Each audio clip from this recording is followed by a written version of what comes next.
Good evening મિત્રો. જે મિત્રો લાઈવ છે એક અવાજ કન્ફર્મેશન આપી દેજો એટલે આપણે આજના લેક્ચરની શરૂઆત કરીએ. ફટાફટ કોમેન્ટમાં એક મારો અવાજ ક્લિયર છે મેસેજ આપી દેજો.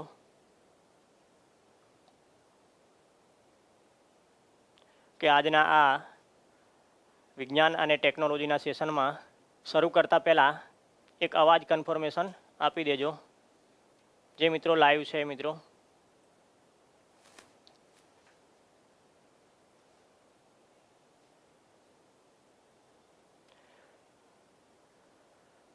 ઓકે,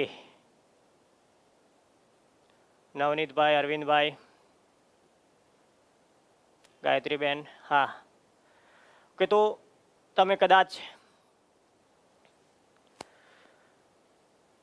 થંબનેલમાં જોઈ લીધો હશે. આજે આપણે જે વિષય ચર્ચા કરવાની છે એ, અને સાથે સાથે અહીંયા મારી પાછળ બોર્ડ ઉપર પણ તમે જોઈ શકતા હશો કે આજે આપણે જીપીએસસીમાં પૂછાતા એક સબ્જેક્ટ. ઓકે મિત્રો, જે મિત્રો બધા જોડાયા છે લાઈવ, દરેકને ગુડ ઇવનિંગ. કે આજે આપણે જીપીએસસી દ્વારા લેવાતી જુદી જુદી એક્ઝામમાં વિજ્ઞાન અને ટેકનોલોજીનું મહત્ત્વ શું છે અને એ આ જીપીએસસીની પરીક્ષામાં કેટલો અગત્યનો વિષય છે, કેટલી મહત્ત્વની ભૂમિકા ભજવે છે, એ આજે એના વિશે ચર્ચા કરવાની છે. અને આપણે સાયન્સમાં શું કરશું, મતલબ કયા ટોપિક અને સિલેબસ જે આપ્યું છે જીપીએસસી દ્વારા એ સિલેબસમાં સૌથી વધારે કયા ટોપિક ઉપર ધ્યાન આપશું એ બાબત ઉપર આજે ચર્ચા કરવાની છે. કે બધા જ ટોપિકને આપણે જે પરંપરાગત સ્ત્રોત અને કરંટ સ્ત્રોત બંને પાસા જોવાના છે. સાથે સાથે ફરી તમને કહી દઉં, આ વિજ્ઞાન ટેકનોલોજી જે સબ્જેક્ટ છે એ સબ્જેક્ટ કરંટ ઉપર ખૂબ જ આધાર રાખે છે. તાજેતરના બનાવો. કે દરેક મિત્રોને ગુડ ઇવનિંગ. કે તો અહીંયા મારી પાછળ તમે ડિસ્પ્લેમાં જોઈ જ શકતા હશો,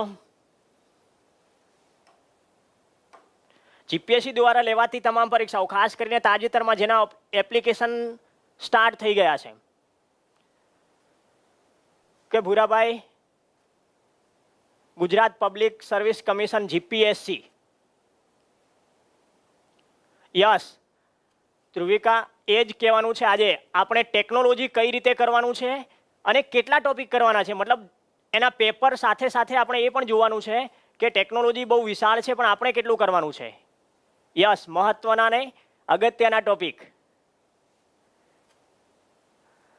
ચોક્કસલી તો જુઓ, જીપીએસસી દ્વારા અત્યારે હાલ જીપીએસસી 1-2, ડીવાયએસઓ, નાયબ મામલતદાર તેમજ આરએફઓ જેવી એક્ઝામના એપ્લિકેશન સ્ટાર્ટ થઈ ગયા છે. 1 ડિસેમ્બર સુધી એ એપ્લિકેશન ભરી શકશો તમે. જ્યારે પીઆઈની અને એસટીઆઈ જેના ઓલરેડી એપ્લિકેશન ભરાયેલા છે એની એક્ઝામો આવનારા સમયમાં લેવાનાર છે. કે તો એ બધી પરીક્ષાઓને GPSC Gujarat public service commission દ્વારા જે પણ પરીક્ષાઓ લેવાય છે એ પરીક્ષાઓ વિશે આજે આપણે ચર્ચા કરવાની છે. કે તો જીપીએસસી દ્વારા લેવાતી જે ક્લાસ 1-2 છે, પીઆઈ છે, આરએફઓ, એસટીઆઈ, ડીવાયએસઓ, નાયબ મામલતદાર, મતલબ ક્લાસ 1, ક્લાસ 2 અને સુપર ક્લાસ 3, આ બધી એક્ઝામો કન્ડક્ટ જીપીએસસી દ્વારા થાય છે. કે એ પોતે જે પોતાનો શિડ્યુલ પ્રમાણે દર વર્ષે ભરતી કરે છે. કે તો દરેકમાં આજે આપણે ચર્ચા કરશું. દરેક મિત્રોને ગુડ ઇવનિંગ, જે લોકો નવા જોડાયા છે. કે તો આજના ટોપિકમાં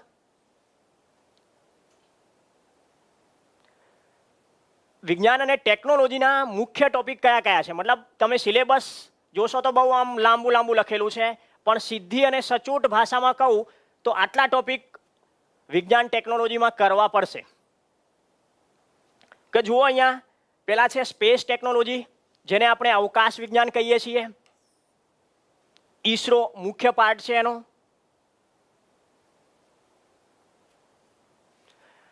હા, એ પણ કહું નીતેશભાઈ, આરએફઓમાં પણ એની પણ તમને વાત કરું જ છું. આરએફઓમાં પર્યાવરણ આખું વનને લગતું અલગ છે, પણ એના સિવાય સાયન્સની ભૂમિકા કેટલી હોય છે દરેકમાં આપણે ચર્ચા કરવાની છે. ડિફેન્સ છે, DRDO મુખ્ય પાર્ટ છે જેનો, ન્યુક્લિયર સાયન્સ પરમાણુ વિજ્ઞાન, એનર્જી ઉર્જા, ICT, આ જે કોમ્પ્યુટર પાર્ટ છે એક પ્રકારનો, ઇન્ફોર્મેશન કોમ્યુનિકેશન ટેકનોલોજી જેને કહીએ, કોમ્પ્યુટર સાથે સંકળાયેલું ડિજિટલ ખાસ કરીને. હા ચોક્કસ RFOની પણ આપણે વાત કરીએ શ્રીમદભાઈ. પછી જનરલ સાયન્સની ભૂમિકા શું હોય છે, મતલબ કયા GPSC 1-2 કે ક્લાસ 3માં STI DYSO જેવી પરીક્ષા, નાયબ મામલતદાર જેવી પરીક્ષામાં જે મહત્વની ભૂમિકા ભજવતો પાર્ટ છે, બાયોટેકનોલોજી અને એન્વાયરમેન્ટ. આટલા કુલ પાર્ટ છે જેમાંથી એવું નથી કે આ બધા કરવા પડશે.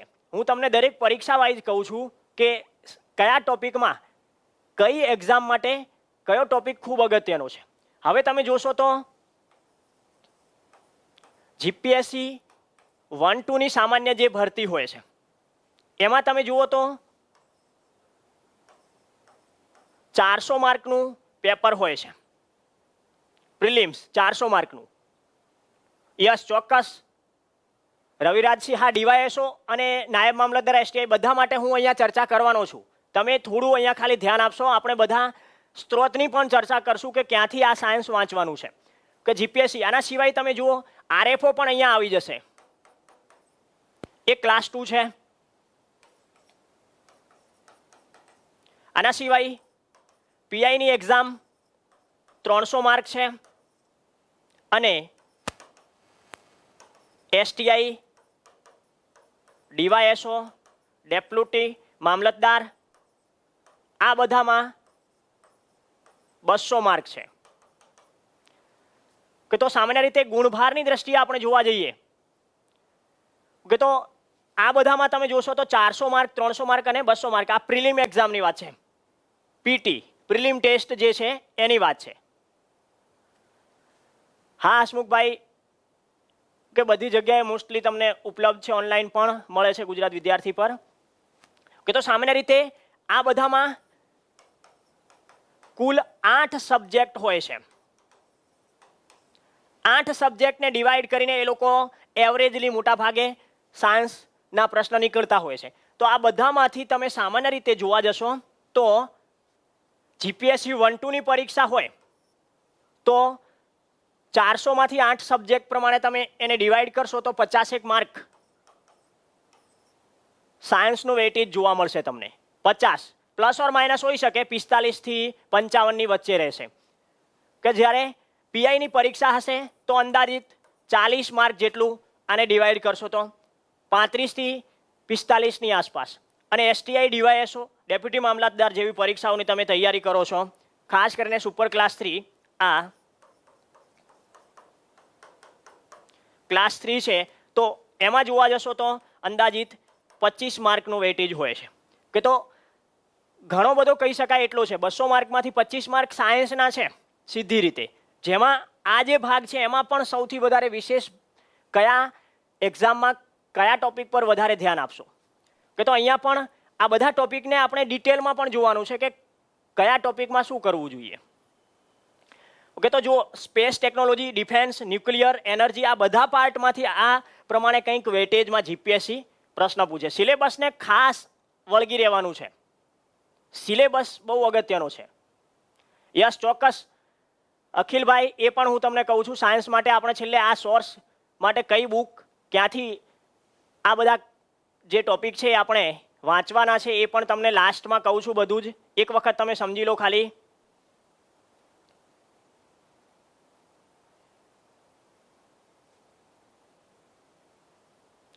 કે તો અહીંયા હવે વાત છે આપણા આ જે અલગ અલગ વિભાગની. તો અહીંયા હું દરેક ટોપિક વિશે તમને સમજાવીશ કે કયા ટોપિકમાંથી શું કરશું. જો તમે કોઈ પણ GPSCની તૈયારી કરો છો, GPSCના કોઈ પણ ક્લાસ 1, ક્લાસ 2 હોય, ચાહે PI હોય, RFO હોય કે STI DYSO કે નાયબ મામલતદાર, શરૂઆતના ખાસ કરીને આ 3 ટોપિક ખૂબ, જો તમે સ્કીપ કરવા માંગો છો સાયન્સ તો પણ આ 3 ટોપિક ખાસ કરજો. આખા પેપર સિલેબસમાં 3 ટોપિકની બહુ મોટી ભૂમિકા છે. હા ચોક્કસલી મિત્રો, ગુડ ઇવનિંગ દરેક મિત્રોને.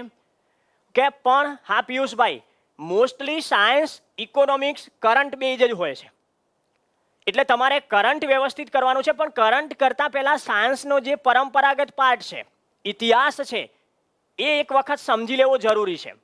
એક વખત એ ભાગ કરી લીધો પછી જે કરંટ અફેર્સ તાજેતરના બનાવો આવશે અને એની સાથે સાંકળીને આ લોકો પ્રશ્ન પૂછે છે કે એટલા માટે તમે એક વખત જો આ સૌથી વધારે જો આ ટોપિક 3 ટોપિક છે ને એમાંથી મોટા ભાગે પ્રશ્ન નીકળે છે. આના સિવાય એનર્જીમાંથી પણ અને આઈસીટીમાંથી પ્રશ્ન કરંટ રિલેટેડ બહુ પૂછાતા હોય છે. જનરલ સાયન્સમાં પણ હું તમને કહીશ કે કયા કયા ટોપિક જનરલ સાયન્સમાં જીપીએસસીની તૈયારી કરતા હોય તો કરવા જોઈએ. કે કરંટ ખૂબ અગત્યનો ટોપિક છે. કરંટ આધારે તમે કરંટ અફેર્સ વ્યવસ્થિત કરો છો, જેમાં ઇકોનોમિક્સનું પણ આવી જશે અને સાયન્સ ટેકનું મોસ્ટલી બધું આવી જશે. કે જે પ્રશ્ન પૂછાય છે એની પણ આપણે આગળ ચર્ચા કરીએ છીએ. અહીંયા મેં એક ભાગ દર્શાવ્યું છે, જુઓ સાયન્સ ટેક છે જે પરીક્ષામાં પૂછાય છે એ મોસ્ટલી 2 ભાગમાં વિભાજિત થઈ જાય છે. એક પરંપરાગત વિજ્ઞાન, મતલબ જે ઓલરેડી એક ફિક્સ પાર્ટ છે જેને કરવું જ પડશે. કરંટ સમજવા માટે પરંપરાગત વિજ્ઞાન તમે જાણતા હશો તો ઇઝી રહેશે કરંટ, નહીતર કરંટમાં રટ્ટા મારવા જેવું થશે.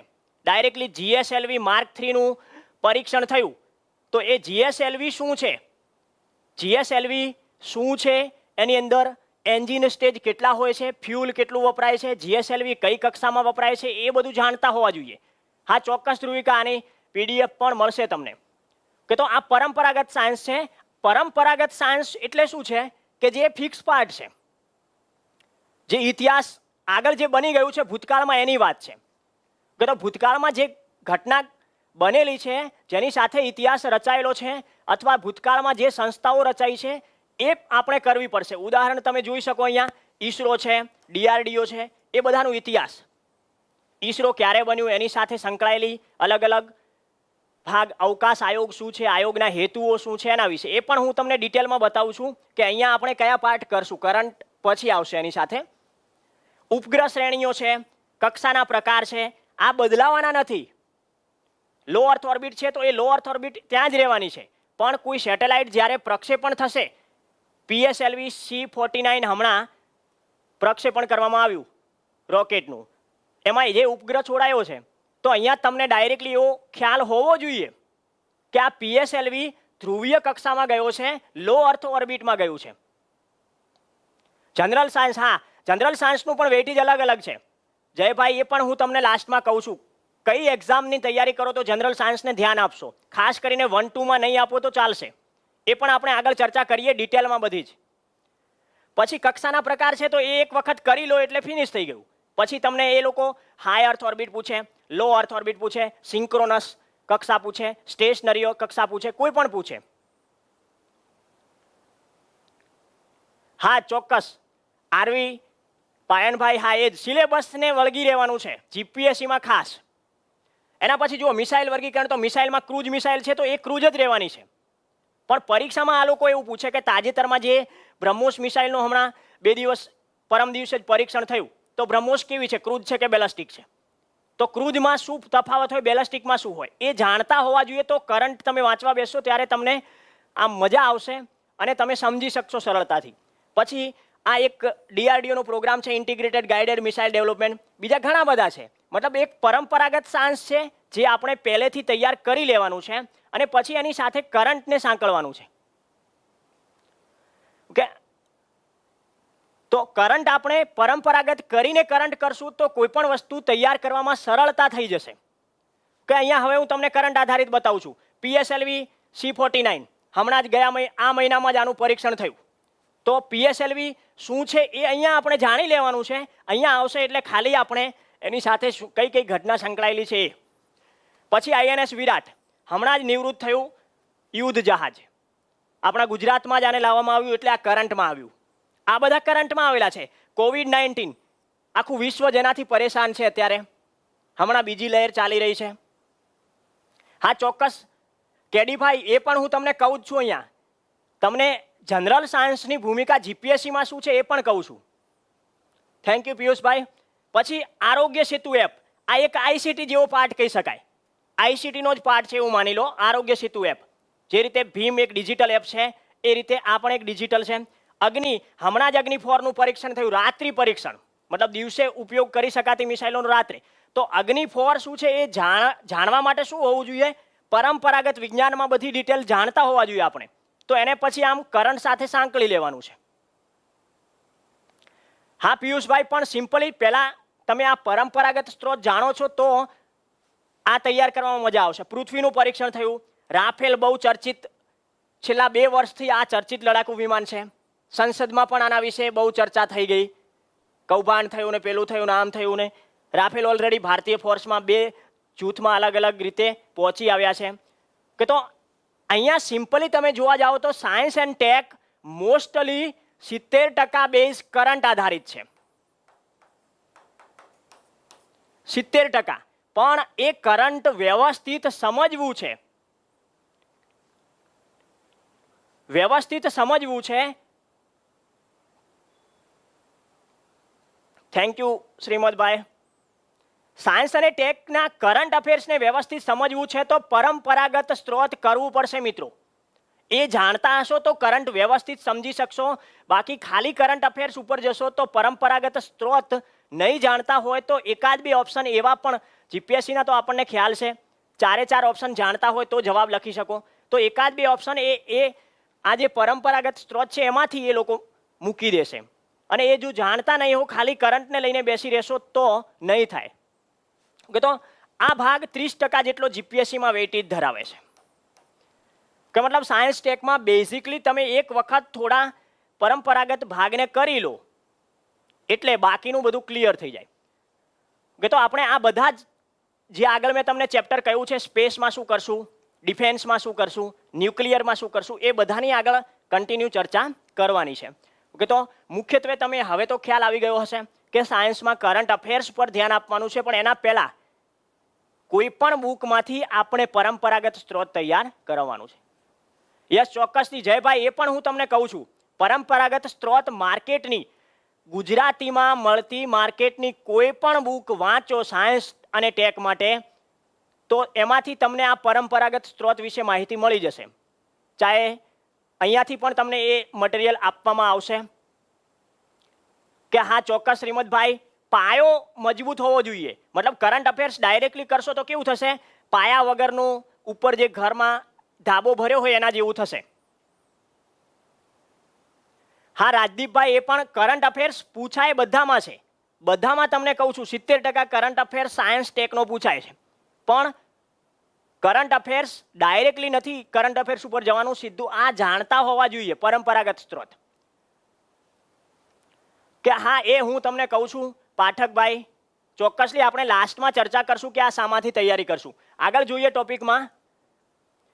કે તો અહીંયા જીપીએસસી જ્ઞાન લાઈવ દ્વારા જીપીએસસી ક્લાસ 1-2ની આ જે નવી અત્યારે ભરતી થઈ એ પ્રમાણે બધા જ સિલેબસની તમે એક જ તૈયારી કરો છો જો જીપીએસસીની, તો જીપીએસસી ક્લાસ 1-2 સાથે પીઆઈ છે, આરએફઓ છે, ક્લાસ 3 બધાની આવી જાય છે તૈયારી. તો જ્ઞાન લાઈવ અત્યારે આ જીપીએસસીની ઓનલાઈન બેચમાં 25% ડિસ્કાઉન્ટ આપી રહ્યો છે. જે મિત્રોને ઈચ્છા હોય અને જો જીપીએસસીની તૈયારી કરવી જ છે, સારી એવી ભરતી છે, તો તમે આપેલ નંબર ઉપર કોન્ટેક્ટ કરી શકો છો. અહીંયા તમને બેસ્ટ ફેકલ્ટી દ્વારા સંપૂર્ણ બેઝિકથી કરી અને પરીક્ષામાં ઊંડાણપૂર્વકનું વિશ્લેષણ સાથે તૈયારી કરાવવામાં આવશે. લેક્ચરની પીડીએફ પણ મળશે સાથે. જુઓ 7 બુક અને 12 વિષયોની ચર્ચા કરવામાં આવશે લેક્ચરમાં. કોર્સની મર્યાદા ડિસેમ્બર 21 સુધી છે. 300+ કલાકનું લાઈવ કોચિંગ સાથે સાથે 200+ કલાકનું રેકોર્ડેડ લેક્ચર્સ પણ આપવામાં આવશે. કે તો તમે આની સાથે પણ જીપીએસસી 1-2 માટે જોડાઈ શકો છો.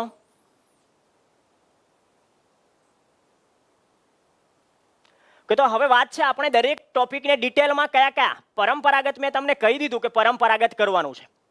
પણ આ જે પરંપરાગત સ્ત્રોત છે એમાં કયા ટોપિક કરશું.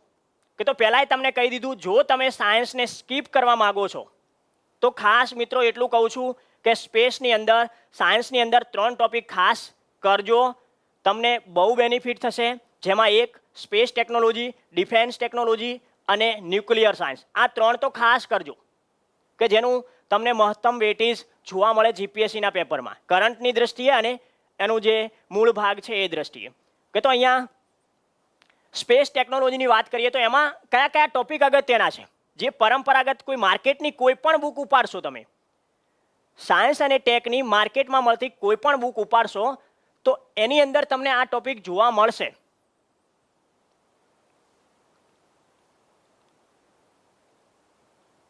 ચોક્કસ અશોકભાઈ, નેક્સ્ટ એવું કરશું આપણે. જો હવે ઈસરોનું ઇતિહાસ, મતલબ તમે જો સ્પેસ ટેકનોલોજી તૈયાર કરો છો, સ્પેસ ટેકનોલોજીમાં ઈસરોનું ઇતિહાસ મતલબ ઈસરોની સ્થાપના, એના પહેલા ઈસરો પહેલા જે સંસ્થા હતી, એસટીઆઈની પરીક્ષામાં 2-3 વખત પૂછાઈ ગયું, ઇન્કોસ્પાર. ઈસરો કયા મંત્રાલય અંતર્ગત નિર્માણ થયું છે, એની સાથે સંકળાયેલી જુદી જુદી સંસ્થાઓ જેને તમે બધા જાણતા જ હશો. ચિરાગભાઈ 8 થી 10 નું સાયન્સ ચાલે. ચોક્કસલી પણ એ પણ હું તમને કહું છું, એ જીપીએસસી માટે એટલા સાયન્સથી કશું નહીં થાય. 1-2 માર્કનું પૂછાતું હોય, જેવું જનરલ સાયન્સ પૂછાતું હોય એ રીતે. જીપીએસસીનું સાયન્સ આખું ટેકનોલોજી અલગ છે, સામાન્ય વિજ્ઞાન અલગ છે અને ટેકનોલોજી અલગ છે. કે તો આ ઇન્કોસ્પાર જ્યારે ઈસરો ન હતું ત્યારે એક સંસ્થાનું નામ ઇન્કોસ્પાર છે.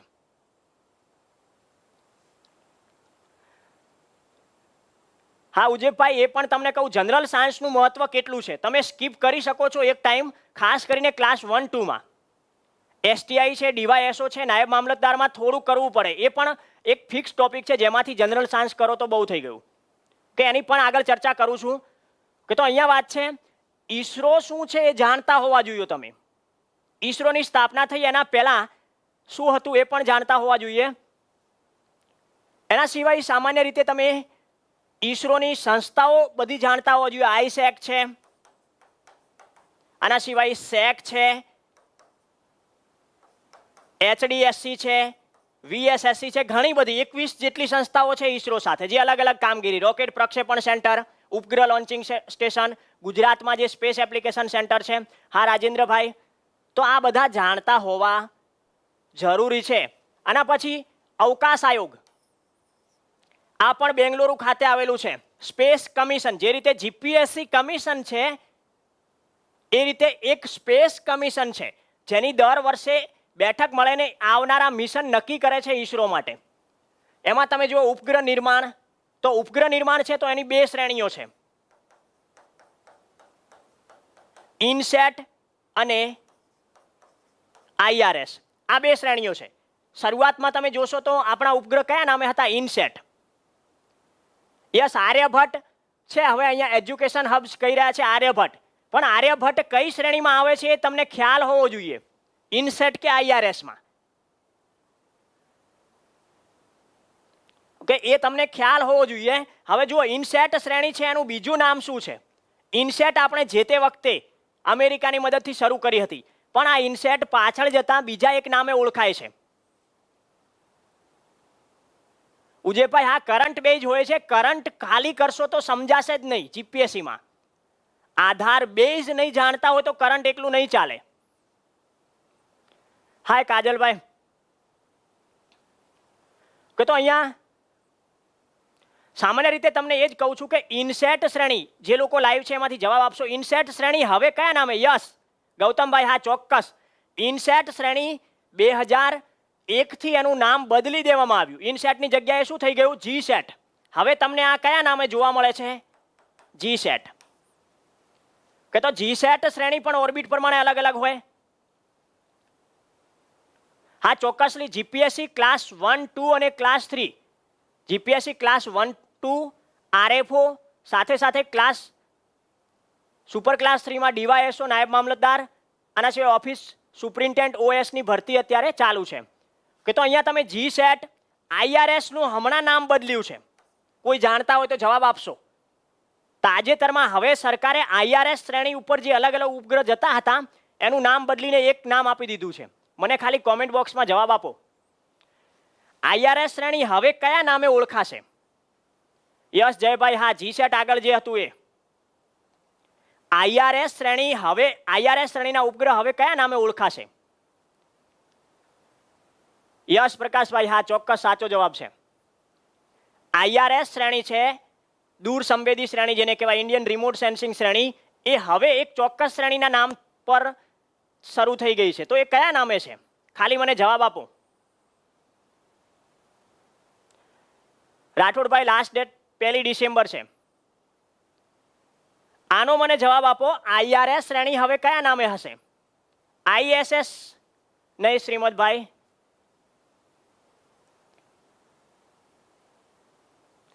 કે તો હમણાં તમે PSLV C49 કદાચ કરંટમાં જોયું હોય તો તમને ખબર પડી ગઈ હશે. IRS નું હવે નામ શું થઈ ગયું છે? અર્થ ઓબ્ઝર્વેશન સેટેલાઇટ. હવે આ લોકોએ ઈસરો દ્વારા એક સ્પેસિફિક, અત્યાર સુધી કેવું હતું આમાં પર્ટિક્યુલર ઉપગ્રહ આવતા, આર્યભટ્ટ, રોહિણી, આના સિવાય એમીસેટ, કાર્ટોસેટ એવા નામ ચાલતા હતા. એની જગ્યાએ હવે શું ચાલશે? કોઈ પણ જો ધ્રુવીય કક્ષાનો ઉપગ્રહ હશે તો બધામાં શું હશે? અર્થ ઓબ્ઝર્વેશન શ્રેણી EOS 01, 02, 03, 04 એ રીતે કન્ટિન્યુ શ્રેણી ચાલશે. કે તો મતલબ ઉપગ્રહ નિર્માણ. આના પછી રોકેટ નિર્માણ. રોકેટ નિર્માણમાં ભારતનો પ્રથમ રોકેટ કયો છે? PSLV, GSLV, SLV, ASLV, આના સિવાય RLV TD, આના સિવાય હમણાં નિર્માણ થયું SSLV. આ બધા રોકેટો છે. યસ, ચોક્કસ. અમદાવાદ ESO, હા સાચો છે. RK ચોક્કસ સાચો છે. કે તો આ રોકેટ નિર્માણ એક વખત ભણી લો તમે કે ભારતે રોકેટ નિર્માણ કરવાની શરૂઆત કરી ત્યારે પ્રથમ રોકેટ કયો હતો? તો SLV, સેટેલાઇટ લોન્ચ વ્હીકલ. પછી એમાં અપગ્રેડ થતા ગયા અને ASLV આવ્યું. પછી અપગ્રેડ થઈ થોડા PSLV, GSLV. કન્ટિન્યુ મતલબ અલગ અલગ રોકેટ નિર્માણ થતા ગયા. જેમ જેમ ટેકનોલોજી વધતી ગઈ અને જેમ જેમ જરૂરિયાત વધતી ગઈ એમ ક્રમશઃ ટેકનોલોજી ઇમ્પ્લિમેન્ટ થતી ગઈ અને રોકેટના નવા નવા ભાગ આવતા ગયા. તો અત્યારે આ GSLV અને PSLV બહુ ચાલે છે. લાસ્ટ તમે જોશો તો એક પરીક્ષામાં તો GPSC એવો પ્રશ્ન પૂછી દીધો કે GSLV અને PSLV નો તફાવત સમજાવો 10 માર્કમાં મેઇન્સની અંદર. કે તો GSLV PSLV બેઝિકથી સમજો તો જ ખબર પડશે. યસ, અર્થ ઓબ્ઝર્વેશન સેટેલાઇટ, આકાશભાઈ. આના સિવાય સેવા હેતુના, કે તો સેવા હેતુના ભાગ જોવા જશો તમે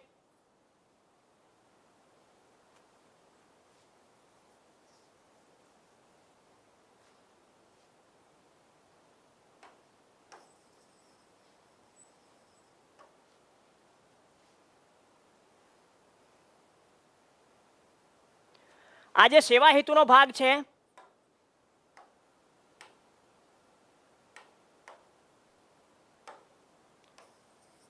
સેવા હેતુના કાર્યમાં ખાસ કરીને તમે જોશો તો 3 ટોપિક ખૂબ અગત્યના છે.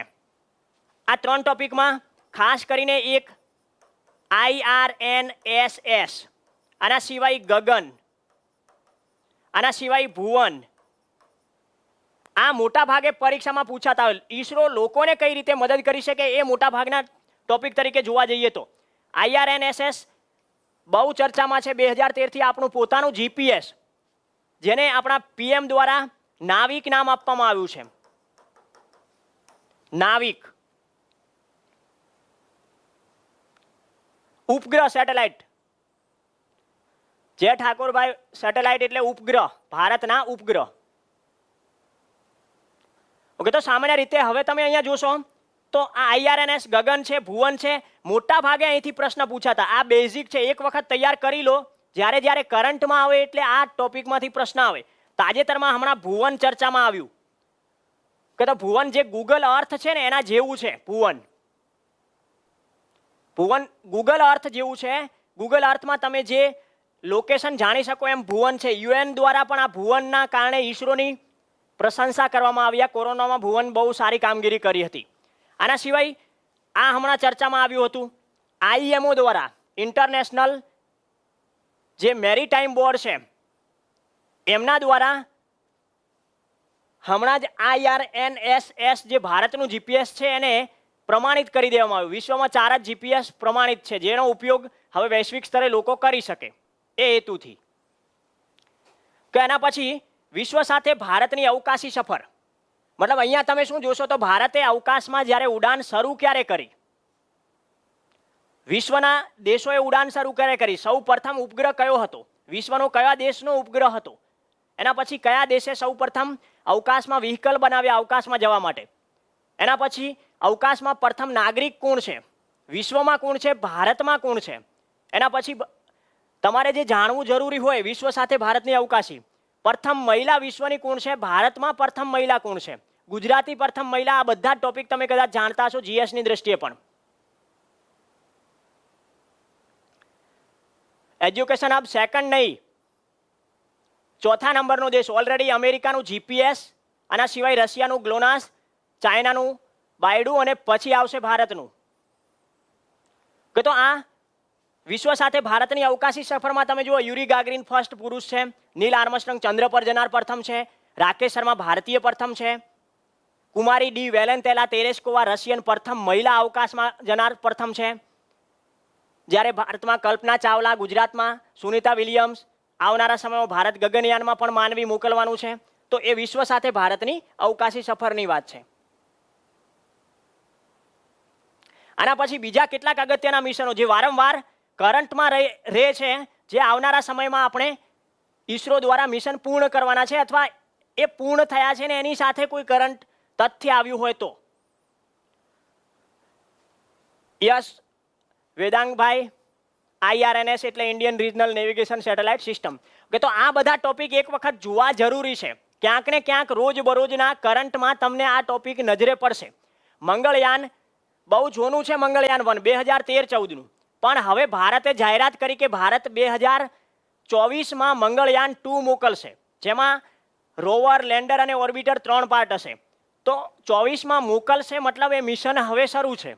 એટલે આવનારા કોઈ પરીક્ષામાં એ પ્રશ્ન પૂછી શકે. ચંદ્રયાન 1 અને 2 પૂર્ણ થયા, પણ ભારતે એવી જાહેરાત કરી કે 24 સુધી ભારત ચંદ્રયાન 3 મોકલશે જાપાન સાથે મળીને. એનો મતલબ થયો કે ચંદ્રયાન 1, 2 આપણે એક વખત સમજવા પડશે, કારણ કે 1, 2 સાથે હવે ચંદ્રયાન 3 આવનારા સમયમાં ભારત પ્લાન કરી રહ્યું છે. પછી ગગનયાન, ભારતનું માનવ મિશન બહુ ચર્ચામાં છે. 2022માં ભારતે માનવીને અવકાશમાં મોકલવાનું છે. યસ ચિરાગભાઈ, ચોક્કસ. કે તો ગગનયાન ભારતનું માનવ મિશન છે. આદિત્ય L1 સૂર્ય મિશન, શુક્ર મિશન, સ્પેસ સ્ટેશન. ભારતે એવું કહ્યું કે 2030માં શુક્ર મિશન મોકલશે, 2025માં, 2021માં, 21-22 સુધી આદિત્ય સૂર્ય મિશન જવાનું છે. જીસેટ શ્રેણી આખી, જીસેટમાં સૌથી ભારે સેટેલાઇટ કયો છે? જીસેટ શ્રેણીમાં ભારતની ધરતી પરથી પ્રક્ષેપણ થયેલો સેટેલાઇટ સૌથી ભારે કયો છે? જીસેટ શ્રેણીના ઉપગ્રહ કઈ કક્ષામાં છે? એવા બધા પ્રશ્નો છે. આ હમણાં જ તમને જે કહ્યું અર્થ ઓબ્ઝર્વેશન શ્રેણી, જેના અલગ અલગ સેટેલાઇટ જે તાજેતરમાં ગયા હોય અને ચર્ચામાં હોય એવા સેટેલાઇટ. આના સિવાય મિશન શક્તિ બહુ ચર્ચામાં રહ્યું હતું. હવામાં ચાલતા લાઈવ જે સેટેલાઇટ છે એને તોડી શકે એવી મિસાઇલ નિર્માણ કરી છે. ઉન્નતિ પ્રોગ્રામ, જો આ ભારતના ઈસરો દ્વારા ચલાવવામાં આવે છે, યુનિસ્પેસ નેનો ટેકનોલોજી અને યુવિકા યંગ સાયન્ટિસ્ટ પ્રોગ્રામ છે. ધોરણ 9 પાસ કરીને 10માં આવનાર વિદ્યાર્થીને દર વર્ષે ઈસરો 2 અઠવાડિયા સુધી ટ્રેનિંગ આપે છે. કે તો આ બધા જે ટોપિક છે પરંપરાગત સ્ત્રોત તરીકે અત્યારે કરંટમાં પણ છે. કે તો એ કરંટમાં આવે છે તો સ્પેસ ટેકનોલોજીમાં તમારે આટલું કરવું પડશે. જો સ્પેસ ટેકનોલોજી કરો છો તો સામાન્ય રીતે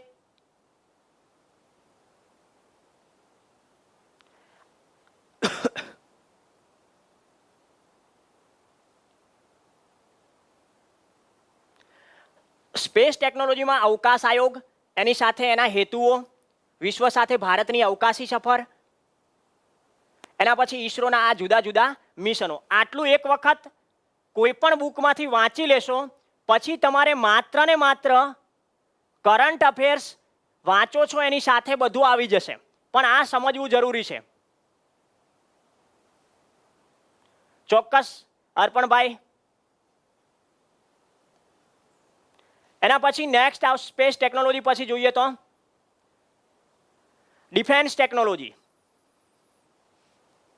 કે તો ડિફેન્સ ટેકનોલોજીમાં તમારો મેઇન ટોપિક કયો છે? DRDO સાથે સંકળાયેલા મિશન. એક વખત બેઝ ક્લિયર હોય તો પછી ગમે તેટલી કરંટમાં મિસાઇલો આવતી હોય તો આપણા મગજમાં આવી જાય કે આ રીતે છે. જો ડિફેન્સમાં DRDOનો ઇતિહાસ, મતલબ DRDOની સ્થાપના ક્યારે થઈ, કયા મંત્રાલય અંતર્ગત કાર્યરત છે, DRDO મિસાઇલ પ્રક્ષેપણ ક્યાંથી કરે છે, DRDOની જે કમિટી છે એની સાથે સંકળાયેલા મિશનો કયા કયા છે, એ બધા DRDOની જુદી જુદી સંસ્થાઓ, ઓર્ડિનરી ફેક્ટરી બોર્ડ ક્યાં આવેલા છે, લેબોરેટરી કઈ કઈ છે, એ બધા વિશે અહીંયા તમારે તૈયાર કરવું પડે. બેઝિક ભાગ જેને કરંટ ના કહી શકાય. આના પછી મિસાઇલનું વર્ગીકરણ. જો ટેકનોલોજી આવે છે તો મિસાઇલના બે પ્રકાર થઈ જશે, ક્રૂઝ અને બેલાસ્ટિક. ટેકનોલોજીના આધારે મિસાઇલ કેટલા પ્રકારની છે? તો બે, એક ક્રૂઝ અને એક બેલાસ્ટિક. એના પણ ડિટેલમાં આપણે ભણવી જરૂરી છે, કારણ કે એ લોકો ક્રૂઝ અને બેલાસ્ટિકનો તફાવત પરીક્ષામાં પૂછે છે. એના પછી રેન્જના આધારે પ્રકાર, short range ballistic missile, medium range ballistic missile, intermediate range ballistic missile, long range ballistic missile અને ઇન્ટરકોન્ટિનેન્ટલ બેલાસ્ટિક મિસાઇલ. આ રેન્જના આધારે અલગ અલગ પ્રકાર છે મિસાઇલના. આના પછી ઝડપના આધારે sonic missile, supersonic missile, hypersonic missile, આ બધા ઝડપના આધારે છે. હા પંકજભાઈ, દરરોજ આવશે એ પણ તમને પાછળ કહું છું કે દરરોજ 8:30 અલગ અલગ ફેકલ્ટી દ્વારા અલગ અલગ લેક્ચર ચાલશે.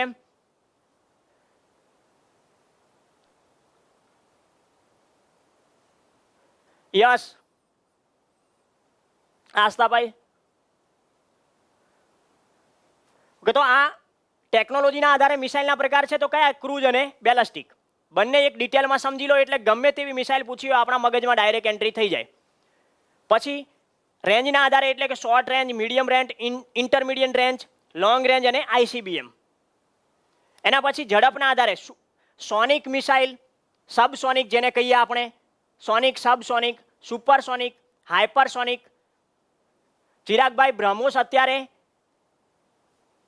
સુપરસોનિક કહેવાય છે, પણ એની અત્યારે મતલબ પરીક્ષણો ચાલી રહ્યા છે. યસ પંકજભાઈ.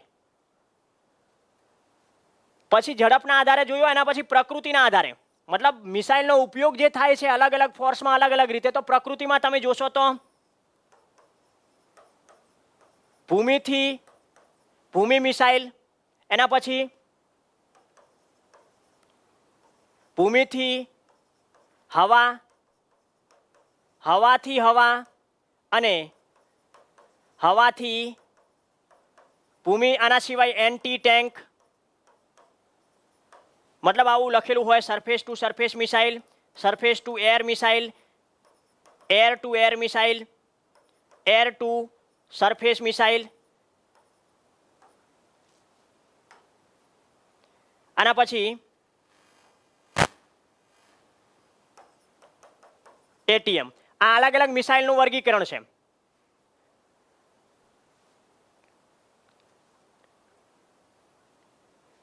હા, 1 મેકથી, ચિરાગભાઈ, 1 મેકથી 5 મેકની વચ્ચે હોય તો એને સુપરસોનિક કહેવાય, અને 5 થી વધારે હોય તો હાઇપર સુપરસોનિક. કે તો એના વિશે આપણે આ ટેકનોલોજીના પાઠમાં આપણે જાણતા હોવા જોઈએ. તમને ડાયરેક્ટલી સીધો પ્રશ્ન પૂછે કે શું બ્રહ્મોસ એ સબસોનિક મિસાઇલ છે? તો સબસોનિક શું છે, સુપરસોનિક શું છે, જાણતા હોવા જોઈએ. અથવા બ્રહ્મોસ એ ક્રૂઝ મિસાઇલ છે કે બેલાસ્ટિક છે, એવા પ્રશ્ન પૂછી શકે. યસ ચિરાગભાઈ, એન્ટી ટેન્ક એટલે નાગ. આના પછી આ ખાસ કરીને મોસ્ટ ઇમ્પોર્ટન્ટ ટોપિક છે. ડિફેન્સનો સૌથી વધારે પરીક્ષા રિલેટેડ ટોપિક હોય તો આ ટોપિક છે, integrated guided missile development program. 25 વર્ષ સુધી કલામ સાહેબ એક ટાપુ ઉપર રહી અને આ 5 મિસાઇલો બનાવવા આ પ્રોગ્રામ, મિસાઇલ સંકલિત પ્રોગ્રામ નિર્માણ કરેલ છે. આ 1983 થી શરૂ થઈ અને 2008 સુધી ચાલેલ છે. 25 વર્ષ સુધી ડોક્ટર કલામ સાહેબે આ 5 વર્ષ પોતાનો મિસાઇલ પ્રોગ્રામ ચલાવ્યો છે. 25 વર્ષ સુધી. Yes, quick reaction surface to air missile. કે તો પૃથ્વી મિસાઇલ, અગ્નિ, ત્રિશુલ, આકાશ અને નાગ. હવે તમને એવું પૂછે કે પૃથ્વી કેવી છે, બેલાસ્ટિક છે કે ક્રૂઝ? કે તો આપણા મગજમાં ખ્યાલ હોવો જોઈએ કે પૃથ્વી કેવી છે, કારણ કે પૃથ્વીના અલગ અલગ વર્ઝન છે, પૃથ્વી 1, પૃથ્વી 2 અને પૃથ્વી 3, જેમાં નૌસેનામાં અલગ છે. આના પછી નેવલ ફોર્સમાં જે પૃથ્વી છે એનો પૃથ્વી 3 નું વર્ઝન છે અને ધનુષ કહેવાય છે. અગ્નિ છે તો કુલ 5 પ્રકાર છે, અગ્નિ 1, 2, 3, 4 અને 5. જેમાં 5 છે એ ઇન્ટરકોન્ટિનેન્ટલ બેલાસ્ટિક મિસાઇલ છે, એક ખંડ ઉપરથી બીજા ખંડ સુધી પહોંચી શકે એવી.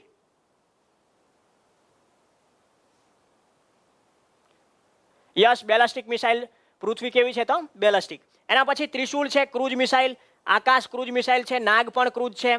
કે તો આ ઇન્ટિગ્રેટેડ ગાઇડેડ મિસાઇલ ડેવલપમેન્ટમાં કઈ મિસાઇલ નિર્માણ નથી થયેલી એવો પ્રશ્ન હોય તો પૃથ્વી, અગ્નિ, ત્રિશુલ, આકાશ અને નાગ. આના પછી પણ બીજા ટોપિક તરીકે જોઈએ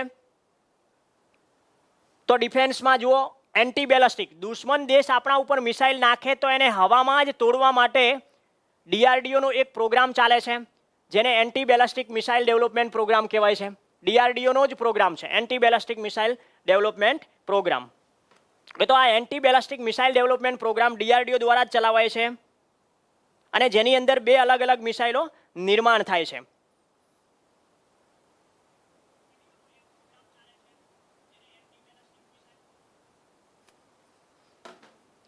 તો અહીંયા આપણે આ પૃથ્વી એર ડિફેન્સ છે, આને શું કહેવાય છે? પૃથ્વી એર ડિફેન્સ. પૃથ્વી એર ડિફેન્સ. અહીંયા જે મિસાઇલનું નામ છે પ્રદ્યુમન મિસાઇલ અને આ છે એડવાન્સ એર ડિફેન્સ. અને અહીંયા મિસાઇલનું નામ છે અશ્વિન મિસાઇલ. મતલબ આ શું છે? આખી સિસ્ટમ છે જેની અંદર રડાર પણ હોય છે. દુશ્મન દેશ જ્યારે આપણા ઉપર કોઈ બેલાસ્ટિક મિસાઇલ નાખે છે તો એ બેલાસ્ટિકની વિરુદ્ધમાં એન્ટી બેલાસ્ટિક એની સામે એને નુકસાન કરવા માટે આ પ્રોગ્રામ વિકસાવ્યું છે. ખાસ કરીને જ્યારે આપણે ઇન્ટિગ્રેટેડ ગાઇડેડ મિસાઇલ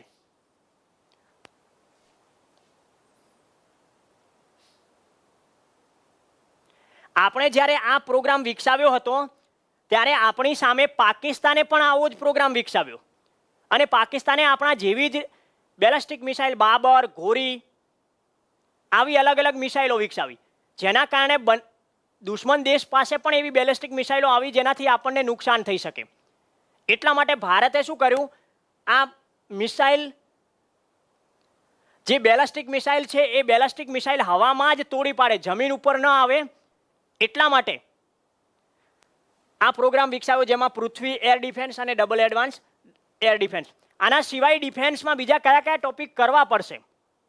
જો જીપીએસસીની તૈયારી કરવી જ છે તો ડિફેન્સ અગત્યની ભૂમિકા ભજવે છે. તો જેની અંદર તમારે અન્ય કેટલીક મિસાઇલ અને ડ્રોન એ પણ હું તમને પાછળ કહું છું કઈ કઈ મિસાઇલ છે. અમુક ડ્રોન છે પરીક્ષામાં પૂછાતા હોય. રુસ્તમ બહુ પરીક્ષામાં જોવા મળે છે, રુસ્તમ ડ્રોન રિલેટેડ પ્રશ્ન. હા ચોક્કસ ચિરાગભાઈ કહી શકાય.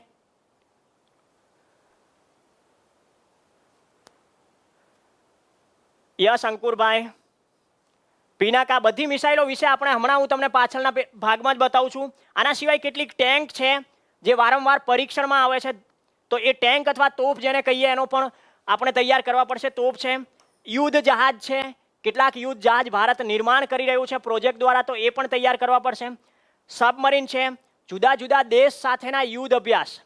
યુદ્ધ અભ્યાસ બહુ બધા છે પણ કરંટમાં જે યુદ્ધ અભ્યાસ આવતા હોય એના વિશે થોડું વાંચી લેવાનું. કરંટ વાંચો એટલે એ થઈ જશે. યુદ્ધ અભ્યાસમાં કોઈ તમારે પરંપરાગત સ્ત્રોત કરશો નહીં તો ચાલશે પણ અમુક એવા છે કે અમુક એવા પ્રશ્ન જોડકામાં પૂછાય કે કયા દેશ સામે યુદ્ધ, એક દેશનું નામ હોય અને વચ્ચે સામે યુદ્ધ અભ્યાસ આપેલું હોય કે ભારત બીજા દેશ સાથે કયા નામે યુદ્ધ અભ્યાસ કરે છે તો એ અમુક જાણતા હોવા જોઈએ ભારતના, ખાસ કરીને પાડોશી કે એની આજુબાજુ.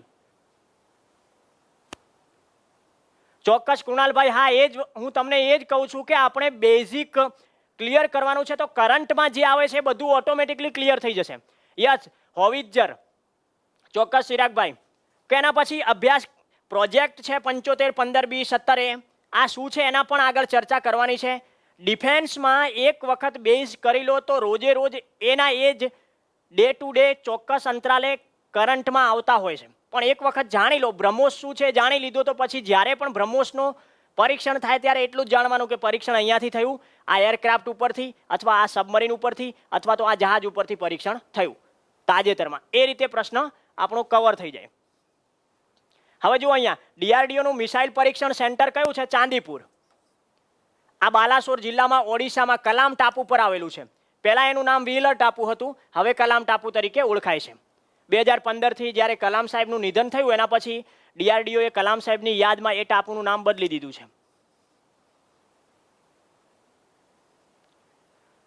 ચોક્કસ રમેશભાઈ. હા આજે આપણે એ જ સમજવાનું છે કે સાયન્સમાં કયા ટોપિક અગત્યના છે. આના પછી જુઓ તમને મેં અહીંયા અમુક વર્ગીકરણ આપ્યું છે. બેલાસ્ટિક મિસાઇલ છે તો કઈ બેલાસ્ટિક મિસાઇલ છે? પૃથ્વી, અગ્નિ, સાગરિકા, ધનુષ. આ ધનુષ છે એ મૂળ પૃથ્વી 3 છે. કલામ 15, પિનાકા જે આ આગળની પરીક્ષામાં 10 માર્કનો મેઇન્સનો પ્રશ્ન હતો, પિનાકા મિસાઇલ. હમણાં પણ આનો ટેસ્ટ થયો છે. આના સિવાય પૃથ્વીનો પણ પરીક્ષણ થયો, પૃથ્વી 2નો. આના સિવાય અગ્નિ 4નો પણ પરીક્ષણ થયું. તો આ બધી કેવી મિસાઇલ છે? બેલાસ્ટિક મિસાઇલ છે, બેલાસ્ટિક. એના પછી ક્રૂઝ મિસાઇલ. ક્રૂઝમાં જુઓ બ્રહ્મોસ, આ રશિયન ટેકનોલોજી છે. બ્રહ્મોસ ભારતમાં જ નિર્માણ થાય છે. આના પછી નિર્ભય, આકાશ છે, ત્રિશૂળ છે, નાગ, બરાક 8, આ બધી ક્રૂઝ મિસાઇલો છે. કે તો ક્રૂઝ ટેકનોલોજી અને બેલાસ્ટિક બંને શું છે, બંનેમાં શું ડિફરન્સ છે, કઈ રેન્જમાં વધારે દૂરી સુધી મારક ક્ષમતા ધરાવે છે, કઈ શોર્ટમાં હોય છે, કઈ વધારે ફાસ્ટ હોય છે, બધું આપણે સમજેલા હોવા જરૂરી છે. યસ કુણાલભાઈ, હા. આના પછી જમીનથી જમીન મિસાઇલ. જુઓ સરફેસ ટુ સરફેસ હોય એવી મિસાઇલનું વર્ગીકરણ કરીએ તો ત્રિશૂલ, સોરી જમીનથી હવા છે, surface to air, Akash, Barak 8, spider, quick reaction surface to air. આ તમે જોતા હશો, બહુ ચર્ચામાં રહે છે. રશિયા પાસેથી એર ડિફેન્સ મિસાઇલ ખરીદીએ છીએ. નાસામ્સ, આને દિલ્હીનું રક્ષા કવચ તરીકે ઓળખવામાં આવે છે, અમેરિકા પાસેથી આપણે ખરીદવાના છીએ. આ બધા ટોપિક છે તમારી સમક્ષ, આ બધા ડિટેલમાં ભણવા જરૂરી છે મિત્રો.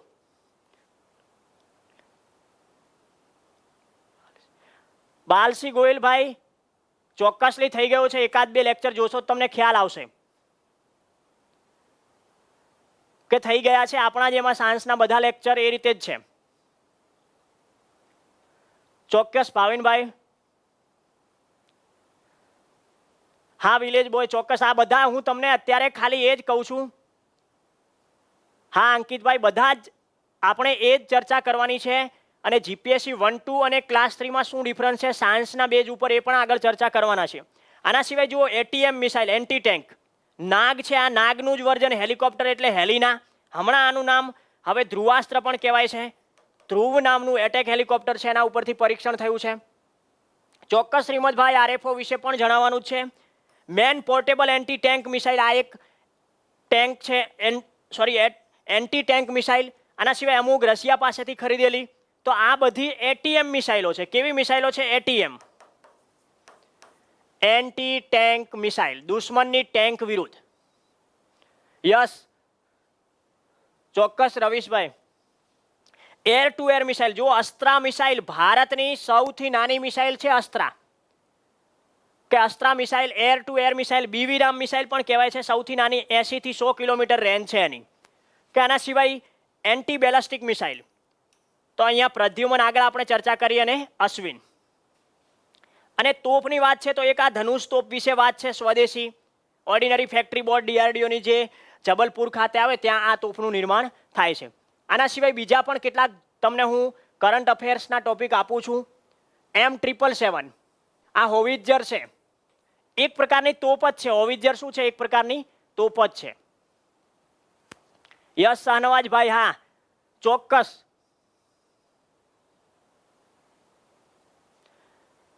ઓકે, તો અહીંયા હોવિત્ઝર પછી જુઓ, હોવિત્ઝર શું છે? તો એક તોપ જ છે. આ અમેરિકા પાસેથી ભારત ખરીદવાનો છે. એના વિશે પણ આપણે ડિટેલમાં ભણવું જરૂરી છે. K9 વજ્રાટી, આ ગુજરાતમાં સુરત ખાતે હજીરામાં L&T કંપની નિર્માણ કરે છે. તો K9 વજ્રાટી છે, એના વિશે આપણે જાણતા હોવા જોઈએ. અપાચે નામનો એક ભારત હેલિકોપ્ટર ખરીદે છે. ચિનૂક હેલિકોપ્ટર ખરીદ્યા છે.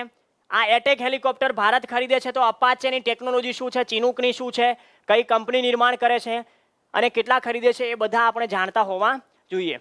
આના પછી જુઓ MH-60 રોમિયો, આ રોમિયો હેલિકોપ્ટર છે. MH-60 ભારત આ હેલિકોપ્ટર દુશ્મન દેશની સબમરીનો શોધવા માટે ખરીદે છે. ખાસ કરીને હિન્દ મહાસાગરમાં ચીનની જે ચહલપહલ જોવા મળતી હોય તો એને રોકવા માટે એન્ટી સબમરીન હેલિકોપ્ટર ભારત ખરીદે છે. કે તો આ ડિફેન્સ સાથે સંકળાયેલું છે. આના સિવાય પણ કેટલાક કરંટ પ્રોજેક્ટ ચાલે છે જે આપણે જાણતા હોવા જોઈએ. જો પ્રોજેક્ટ 75 બહુ પરીક્ષામાં અહીંથી પ્રશ્ન પૂછ્યા છે. પ્રોજેક્ટ 75, યસ LCA તેજસ પણ આવશે.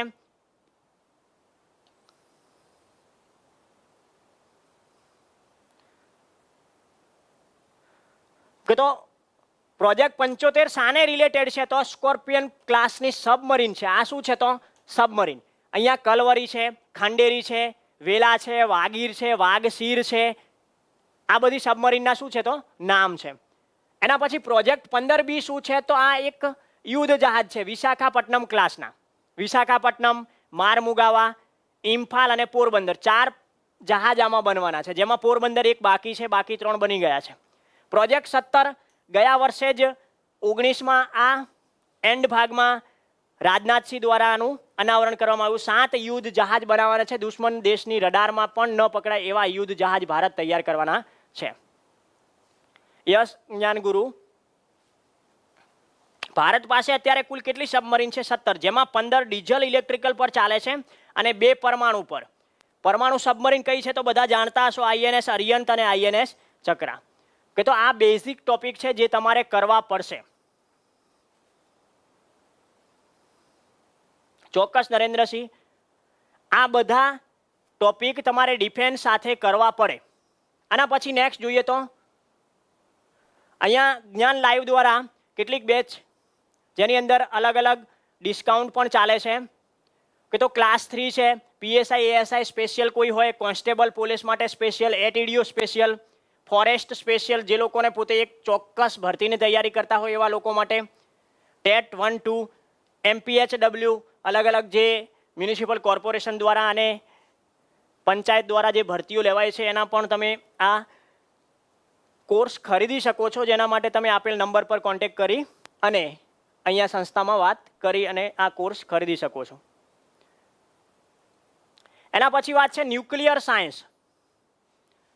કે તો જો સ્પેસ ટેકનોલોજી ડિફેન્સ બંને જોયું, જેમાં આપણે શું કરવાનું છે, જીપીએસસીની તૈયારી કરો છો તો ચોક્કસ કમલેશભાઈ, હા એ પણ હું તમને એ જ કહું છું, આરએફઓ એટલે 1, 2 નું જે સિલેબસ છે એ સેમ સિલેબસ.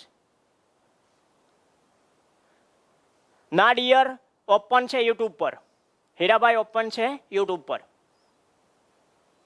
ઓકે, આની પીડીએફ તમને ટેલિગ્રામમાં મળી જશે. અહીંયા વાત છે ન્યુક્લિયર સાયન્સમાં કયા ભાગ અગત્યના છે, ન્યુક્લિયર સાયન્સમાં શું કરવું પડશે. ખાસ કરીને ન્યુક્લિયર સાયન્સ કરતા હોય તો તમારે કેટલું કરવું પડશે. કે તો જુઓ અહીંયા પરમાણુ શું છે, એની અંદર ઉર્જા મેળવવાના જે ન્યુક્લિયર વિખંડન શું છે, સંલયન શું છે એ જાણવું પડશે. કયો મટીરિયલ્સ છે, યુરેનિયમ આવશે તો 92233 યુ, 92235 યુ, 92238 જે તમે જાણતા હોવા જોઈએ. કે તો આ અલગ અલગ ભાગ છે, મતલબ આ યુરેનિયમ છે તો એ શું છે, સ્ત્રોત, પરમાણુ અને એની ઉર્જા માટેનો અલગ અલગ સ્ત્રોત. આના સિવાય તમે જુઓ તો થોરિયમ 90232, પ્લુટોનિયમ 94239, આ બધા જે તત્વો છે જેમાંથી ઉર્જા છૂટી પાડી શકાય છે. ના ડિયર, આના પછી એ પણ ચોક્કસ હું કહું છું વસંતભાઈ, પરમાણુ સ્ત્રોત જાણી લીધા પછી લોકોએ શું કર્યું, પરમાણુ નિર્માણ કરવાની શરૂઆત કરી. સૌપ્રથમ અમેરિકા દ્વારા જે પરમાણુ નિર્માણ કરવામાં આવ્યા, ક્રમશઃ આગળ જતા રશિયા દ્વારા, ફ્રાન્સ આવ્યો, બ્રિટન, ચાઇના, ભારત પણ એ શ્રેણીમાં આવ્યો. તો એ તમે જાણતા હોવા જોઈએ પરમાણુ નિર્માણ અને તેની સાથે સંકળાયેલી સંધિઓ. ભારત કઈ સંધિમાં જોડાયેલો છે, કઈ સંધિમાં નથી જોડાયેલો. અહીંયા સંધિમાં જો પીટીબીટી સંધિ, એનપીટી, એફએમસીટી છે, સીટીબીટી, અહીંયા ભારતે આમાં ખાલી સાઇન કરી છે, આમાં ભારત જોડાયો નથી. આ 2 સંધિ તો હજુ કાર્યરત થઈ જ નથી, મતલબ સંધિ ખાલી રચાઈ છે પણ એ સંધિ લાગુ થઈ શકી નથી. ચોક્કસ ડિયર, હા સંજયભાઈ અહીંયાથી સંસ્થામાંથી જ મળી જશે તમને. કોન્ફરન્સ ઓન ડિસઆર્મામેન્ટ અને આ ન્યુક્લિયર સિક્યુરિટી સમિટ 2010 થી દર 2 વર્ષે આ ભરાય છે. છેલ્લે 2018 4 સમિટ મળી છે, અલગ અલગ દેશમાં આ સમિટ મળે છે ન્યુક્લિયર સંમેલન માટેની, ન્યુક્લિયર સિક્યુરિટી સંમેલન. તો આ બધા આપણે જાણતા હોવા જોઈએ. જીપીએસસીની તૈયારી કરો છો તો અહીંથી તમને કોઈક ને કોઈક રીતે પ્રશ્ન પૂછે છે. આના પછી પણ પરમાણુ ભાગમાં જઈએ આપણે તો કેટલાક ગ્રુપ છે જેમાંથી પ્રશ્ન પૂછતા, ભારત કયા ગ્રુપનો સભ્ય છે, કયા ગ્રુપમાં નથી. યસ ચોક્કસ, એ પણ હમણાં આવશે. ભારતનો પરમાણુ કાર્યક્રમ આવે એટલે પરમાણુ પરીક્ષણ વિશે આવે જ પ્રશ્ન ચોક્કસ. ભરતભાઈ, યુરેનિયમના 3 સમસ્થાનિક છે, 232, 235 અને 238. યુરેનિયમના જુદા જુદા 3 સ્વરૂપ છે, 233 છે, 235 છે અને 238.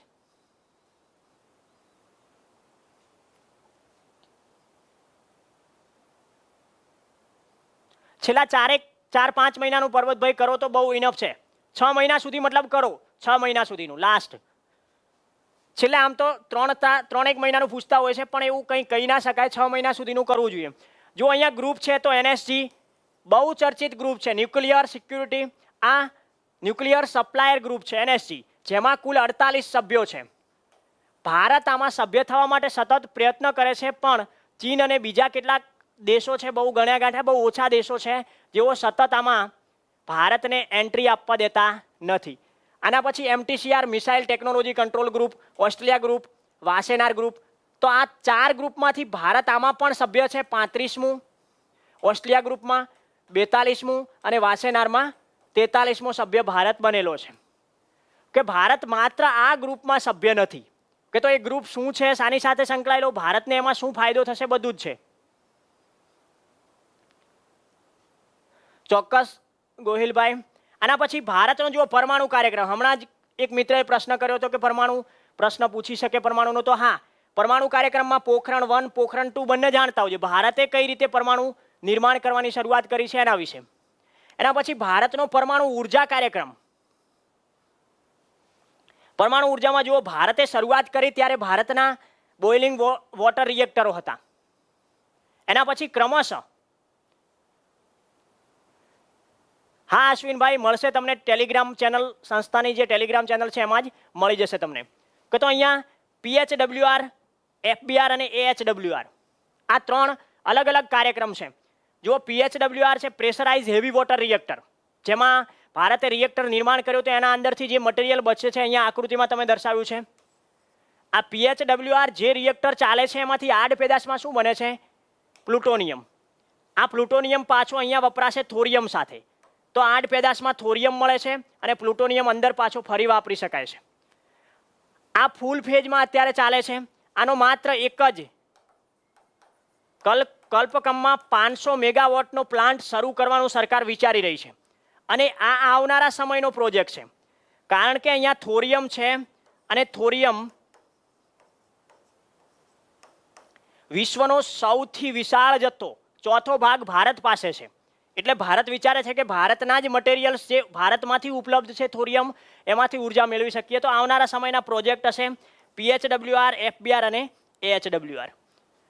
આના સિવાય પણ પરમાણુ સાથે કોઈ કરંટ ટોપિક આવ્યો હોય તો આટલું જાણતા હોય તો તમે આરામથી કરંટને એકબીજા સાથે કોરિલેટેડ કરી શકો.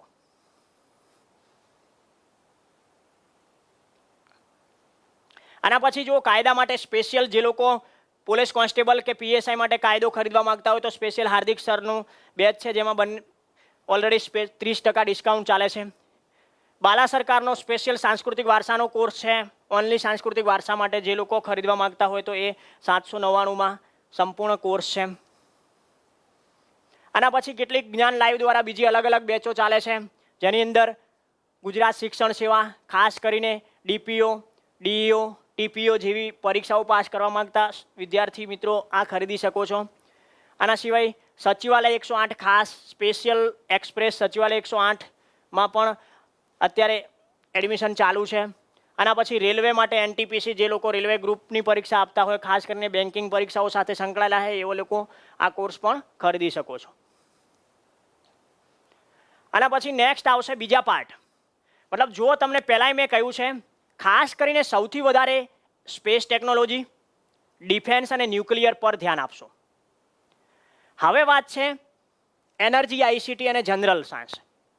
જો એનર્જીમાંથી પ્રશ્ન પૂછાતા હોય છે, સૌથી નાનો ટોપિક છે ને પ્રશ્ન લગભગ બધી એક્ઝામમાં 3-4 પ્રશ્ન નીકળે છે આ ભાગમાંથી.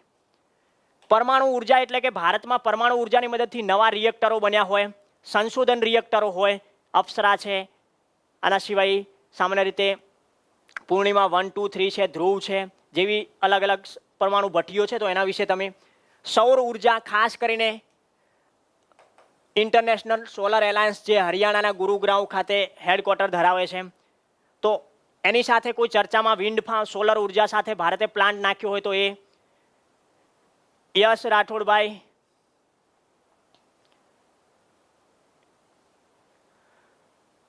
ચોક્કસ વાઘેલાભાઈ, હા. આના પછી વિન્ડ પવન ઉર્જા ક્યાંય શરૂ કરવામાં આવી હોય અને બાયોગેસ. આના સિવાય અહીંયા સામાન્ય રીતે હાઇડ્રો ઉર્જા પણ હોઈ શકે. હમણાં ચર્ચામાં છે ભારત નેપાળને લઈને. ભારતે નેપાળ સાથે જે એક હાઇડ્રો પ્લાન્ટ નાખેલો હતો જે પાણી દ્વારા ઉર્જા મેળવવામાં આવે છે, તો એ પણ આની સાથે આવશે. મતલબ આ મોટા ભાગે કરંટ દ્રષ્ટિએ જોવા મળતું હોય 3-4 માર્ક જોવા મળે અહીંયાથી. તમને કરંટ કરશો તો ચાલશે. અહીંયા ખાસ કોઈ સ્ટેટિકલ પરંપરાગત પાર્ટ કરવાની જરૂર નથી. ચોક્કસ પર્વતભાઈ, એ પણ હું લાસ્ટમાં તમને કહું જ છું.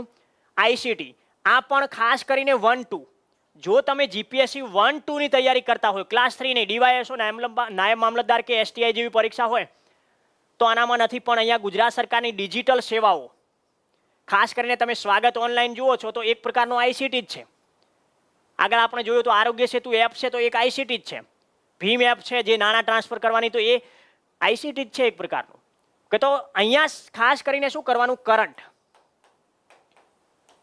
આ બંને ટોપિક કરંટ બેઝ જ છે. કરંટ કરશો એટલે બધું આવી જશે. આમાં કંઈ બેઝ કરવાની જરૂર રહેતી નથી. હા, કરંટ ટોપિક આવશે તો એની સાથે તમને એવા કરંટ મટીરિયલ્સની અંદર બધું થોડું ઘણું માહિતી હોય જે આપેલી હોય. આના સિવાય કોમ્પ્યુટર ક્ષેત્રે થયેલી નવી શોધ, કોઈ આઈસી ચિપ શોધાઈ હોય અથવા કોઈ મધરબોર્ડનું ઇમ્પ્લિમેન્ટ થયું હોય, એવા કોઈ હોય, કોઈ સુપર કોમ્પ્યુટર શોધાયા હોય તો અહીંથી પ્રશ્ન આવશે. પછી સાયબર સિક્યુરિટી, આ બહુ ચાલતા હોય નિયમો. આઈટી એક્ટ છે 2000નું, જે અલગ અલગ નિયમો લાગતા હોય આ જે સાયબર સિક્યુરિટીને રિલેટેડ, તો એવા કોઈ કરંટમાં આવ્યા હોય તો આ ટોપિક કરવાનો છે. મતલબ આ બંને ટોપિક કરંટમાંથી કરશો તો ચાલશે. આનો કોઈ સ્ટેટિકલ પાર્ટ નથી. સામાન્ય રીતે તમે જુઓ તો પરંપરાગત સ્ત્રોત તરીકે આ બે કરવાની જરૂર નથી. જનરલ સાયન્સ જો 1-2 ની તૈયારી કરતા હો, સ્પેશિયલ માત્ર જીપીએસસી 1-2, જીપીએસસી ક્લાસ 3 નહીં, ક્લાસ 1 અને ક્લાસ 2 ની તૈયારી કરતા હોય તો આ નહીં કરો તો ચાલશે એક સમય. અને કરો છો તો આમાં શું કરશો, ખાસ કરીને સૂક્ષ્મ જીવો એટલે કે રોગ અને વિટામિન,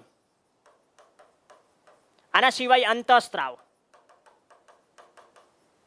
આ 3 ટોપિક મેક્સિમમ પરીક્ષામાં જોવા મળે છે. હા અજીતસિંહ, જય માતાજી.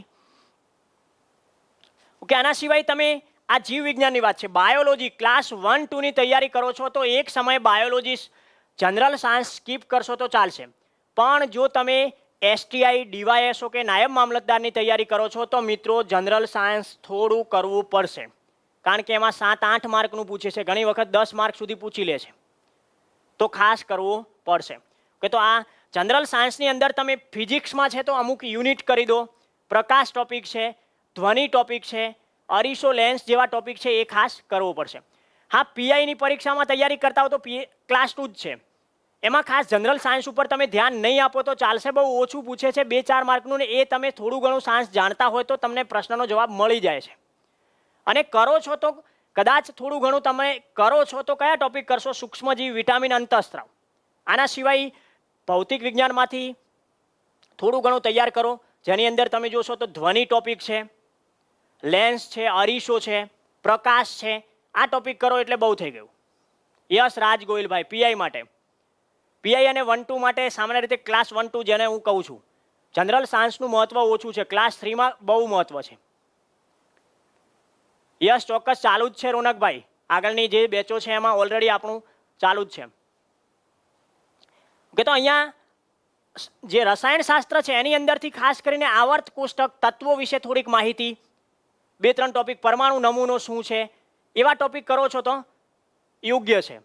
કે તો અહીંયા મારું કહેવાનો મતલબ એ છે કે તમે જો જીપીએસસી 1-2 ની પ્રોપરલી તૈયારી કરો છો તો તમે આ ભાગને સ્કીપ કરી શકો છો એક સમય. આ બંને ભાગ કરંટની દ્રષ્ટિએ જ કરશો. પરંપરાગત સ્ત્રોતમાં 3 વસ્તુ કરો ખાલી, ડિફેન્સ ટેકનોલોજી, સ્પેસ ટેકનોલોજી અને ન્યુક્લિયર સાયન્સ. આ ભાગને તમે ક્લાસ 1-2માં સ્કીપ કરી શકો, અને સ્કીપ ના પણ કરો તો અહીંયા તમારી ઈચ્છા છે કે તમારે 1-2 માર્ક પણ મેળવી લેવા છે તો શું કરો, સૂક્ષ્મજીવ, રોગને રિલેટેડ ટોપિક કરી દો, વિટામિન કરી દો, અંતઃસ્ત્રાવ કરી દો, ભૌતિકમાંથી પ્રકાશ કરી દો, ધ્વનિ કરી દો, લેન્સ અરીસો અને આવર્ત કોષ્ટક અને ન્યુક્લિયર પરમાણુ નમૂનો જે છે એના રિલેટેડ. કે એના પછી નેક્સ્ટ ટોપિક ઉપર જઈએ આપણે.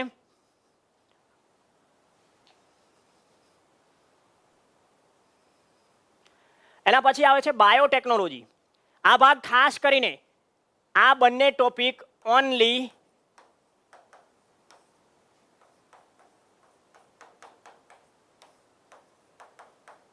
ક્લાસ 1-2 માટે છે. ડીવાયએસઓ, એસટીઆઈ કે પીઆઈ ની તૈયારી કરો તો આમાંથી સ્કીપ કરી દેશો તો ચાલશે. જો તમે ડીવાયએસઓ, નાયબ મામલતદાર કે એસટીઆઈ ની તૈયારી કરો છો તો તમે જો બધું સાયન્સ નથી કરવા માંગતા તો આ પાર્ટ સ્કીપ કરી શકો છો. ખાસ કરીને ડીવાયએસઓના સિલેબસમાં તો આટલું એન્વાયરમેન્ટ છે પણ નહીં. ડીવાયએસઓની તૈયારી કરો તો આટલું કરી લો.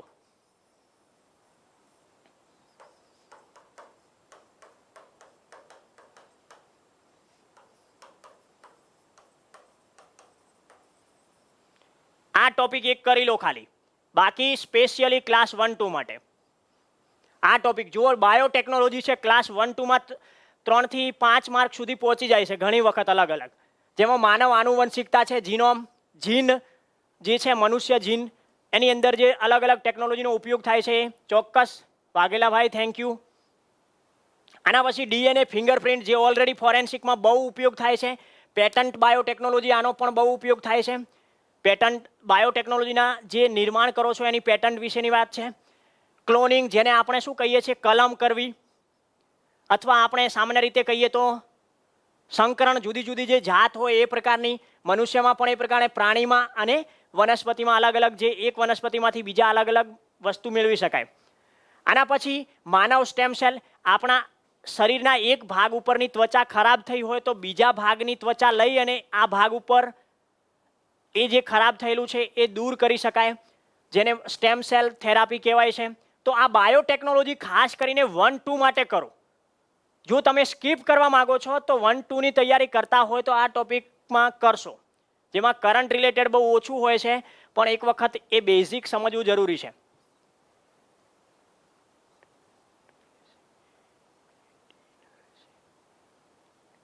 હા ચોક્કસ, એ પણ હું કહું છું તમને. લાસ્ટમાં મટીરિયલ વિશે પણ ચર્ચા કરીએ. એન્વાયરમેન્ટ માટે ખાસ કરીને 1-2 જો કરતા હોય તો ચોક્કસ એન્વાયરમેન્ટ કરજો. 8 થી 10 માર્ક સુધી આ લઈ જાય છે એન્વાયરમેન્ટ, 1-2 કરતા હોય તો. અને હા, ડીવાયએસઓ, એસટીઆઈ, નાયબ મામલતદાર એક સમયે તમે સ્કીપ કરી શકો ને જો તમારે 2-3 માર્ક મેળવી જ લેવા છે તો તમે આ ભાગ કરો ખાલી. આંતરરાષ્ટ્રીય સંધિ, સંસ્થાઓ, કોન્ફરન્સ અને પ્રોટોકોલ, આટલું ડીવાયએસઓ, એસટીઆઈ કે નાયબ મામલતદાર માટે કરો તો બહુ થઈ ગયું. બાકીના કોઈ ભાગની કરવાની જરૂર નથી.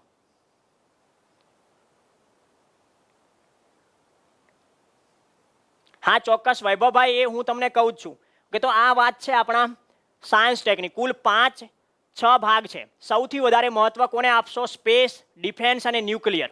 માર્કેટમાંથી મળતી કોઈ પણ બુક વસાવો તમે, ચાહે વિકલ્પ કોટવાલ હોય, ચાહે વર્લ્ડ ઇનબોક્સ હોય, ચાહે શહેજાદ કાજી સાહેબની ક્રિસ્વા પબ્લિકેશન હોય, કોઈ પણ ગુજરાતી બુક ઉપાડશો તમને આ પરંપરાગત સ્ત્રોત બધા મળી જશે. કોઈ પણ બુક વાંચશો તો એમાંથી તમને માહિતી મળી જશે. કે આરએફઓ માટે ચોક્કસ તમને કહું છું, આરએફઓ માટે આ ભાગ કરવો પડશે કારણ કે 1-2 સાથે આવે છે. ફરી પણ કહું છું, આરએફઓનું પેપર 400 માર્કનું રહેશે, પ્રિલિમ્સ. ઓકે, તો જેમાં બધા ટોપિકમાં એન્વાયરમેન્ટ ખૂબ અગત્યનું છે આરએફઓ માટે. યસ કમલેશભાઈ, ચોક્કસ રેન્જ ફોરેસ્ટ ઓફિસરની તૈયારી કરતા હોય તો ચોક્કસલી આ ભાગ કરવો પડશે, જે મેં તમને અહીંયા કીધું જ છે. પીઆઈમાં પણ કરવો પડશે. ઓનલી ફોર આ લોકો આ સ્કીપ કરી શકે. તમે જો સ્કીપ કરવા માંગો છો તો માત્ર આ લોકો કરી શકે, કારણ કે આ બંને ટોપિક થઈને 8-10 માર્ક લઈ જાય છે કે એટલા માટે આ કરવા પડશે. અને ઘણી વખત તો પર્યાવરણ પોતે ખુદ 10 માર્ક સુધી પહોંચી જાય છે. કે બીજા મિત્રો તો ખાસ કરીને સાયન્સ અને ટેક માટે કરંટ અફેર્સ છે ને, હિન્દી વાંચશો તો વધારે અનુકૂળ રહેશે. ગુજરાતી ભાષામાં જે કરંટ અફેર્સ છે શોર્ટમાં જોવા મળશે તમને. અને હા, તમને આપણે અહીંયા જ વિશાલ સર જોરદાર કરંટ અફેર્સ કરાવે છે. બધા જ ભારત રાષ્ટ્ર લેવલના જે મેગેઝિન આવે છે બધાનું કમ્બાઈન કરીને પોતે તૈયારી કરે છે. યસ ડોડિયાભાઈ, ડીવાયએસઓ, એસટીઆઈ કે નાયબ મામલતદાર જે પરીક્ષા છે સુપર ક્લાસ 3 એમાં આ પાર્ટ નહીં કરો તો ચાલશે. ચોક્કસ પૂજાબેન, હા એ જ કહું છું તમને, વિશાલ સર કરાવે જ છે પણ છતાં પણ તમે દ્રષ્ટિ છે અથવા પ્રતિયોગિતા દર્પણ છે જેવા મેગેઝિનનો ઉપયોગ કરી શકો કરંટ અફેર્સ માટે. કરંટ અફેર્સ થોડું વ્યવસ્થિત કરવાનું છે જેનાથી આ બધી જે વાંચેલી છે એ મજૂરી કામે લાગે. કે પણ અહીંયા તમને વિશાલ સર છે એ 5-6 અલગ અલગ સ્ત્રોતમાંથી તૈયાર કરાવશે કમ્બાઈન કરીને, કે તો તમે એ કરી શકો છો. મિત્રો બીજા કોઈ પ્રશ્ન હોય તો ચોક્કસ. હા અર્પણભાઈ, કરંટ અફેર્સની જોરદાર તૈયારી થાય છે, આપણે રેગ્યુલર જ હોય છે. કે તો આ કેટલીક બેચો છે જેની અંદર ઓલરેડી અત્યારે ડિસ્કાઉન્ટ ચાલે છે 40% જેટલું. હા મોન્ટુસી, હા આરએફઓ માટે એ જ હું કહું છું કે તમે આરએફઓ હોય, પીઆઈ હોય કે ક્લાસ 1-2 હોય જેનામાં સાયન્સની ભૂમિકા 51 માર્કની છે, પીઆઈમાં 40 માર્ક જેટલું હોય છે, કરંટને લઈને 50 સુધી પહોંચી જાય. જ્યારે ક્લાસ 1-2 અને આરએફઓ જોશો તો ત્યાં 50-60 માર્કનું તમને સાયન્સ ટેક જોવા મળશે કરંટ સાથે. કે તો જેની અંદર સ્પેસ, ડિફેન્સ, ન્યુક્લિયર સિવાય એનર્જી, આઈસીટી જેવા ભાગ કરશો, પણ અહીંયા 1-2 ની તૈયારી કરો છો તો એન્વાયરમેન્ટ પણ કરશો થોડું. એન્વાયરમેન્ટમાં પણ તમે ગુજરાતીમાં બુક સામાન્ય રીતે માર્કેટમાં જોશો તો તમને જોવા મળશે, ગુજરાતીની કોઈ પણ બુક ઉપાડશો તો બધામાં કન્સેપ્ટ જેટલું જોઈએ છે એટલું મળી જશે એન્વાયરમેન્ટ માટે પણ. ઓકે, અને સાયન્સ ટેકની ગુજરાતીની કોઈ પણ બુક, ગુજરાતી ભાષાની કોઈ પણ બુક વાંચી લો એક વખત એટલે એનું બેઝ પરંપરાગત સ્ત્રોત ક્લિયર થઈ જાય. પછી આપણે માત્ર ને માત્ર કે અહીંયા આ બધા જ ટોપિકની ફરી તમને એ કહી દઉં છું કે અહીંયા આપણે આ જે ટોપિક લખ્યા છે બધા જ ડિટેલમાં અને એનિમેશન ચિત્રો સાથે અહીંયા સમજાવવાના છીએ. કે એટલે બધું કોઈ બુકની તમારે જરૂર નહીં પડે, બેઝિક પાર્ટથી બધું જ. કરંટ અફેર્સ પણ બહુ વ્યવસ્થિત રીતે કરાવવામાં આવશે. 5-6 મેગેઝિન ભેગા કરીને એક કરંટ અફેર્સ બનાવે છે આપણે ત્યાં વિશાલ સર. ઓકે, તો આ બધી બેચ ક્લાસ 3માં છે. અલગ અલગ 3 મંથ માટે તમે લઈ શકો, 6 મંથ માટે, 1 વર્ષ માટે, 2 વર્ષ કે 3 વર્ષ માટે, અલગ અલગ બેચ કિંમત પ્રમાણે એમાં ડિસ્કાઉન્ટ ચાલે છે. એના પછી જુઓ કરંટ અફેર્સ ડેઈલી છે આપણે ત્યાં રોજ યુટ્યુબ લાઈવ રોજ તમને સવારે 7:30 બકુલ સર કરંટ અફેર્સ કરાવે છે. ડેઈલીનું કરંટ અફેર્સ જોવા મળે છે.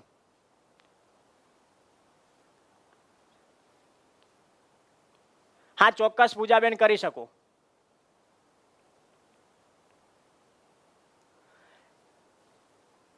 એના પછી જો આવતીકાલે આ જ સમય, આજનો જે લેક્ચર હતો એ જ આવતીકાલનો સમય રહેશે.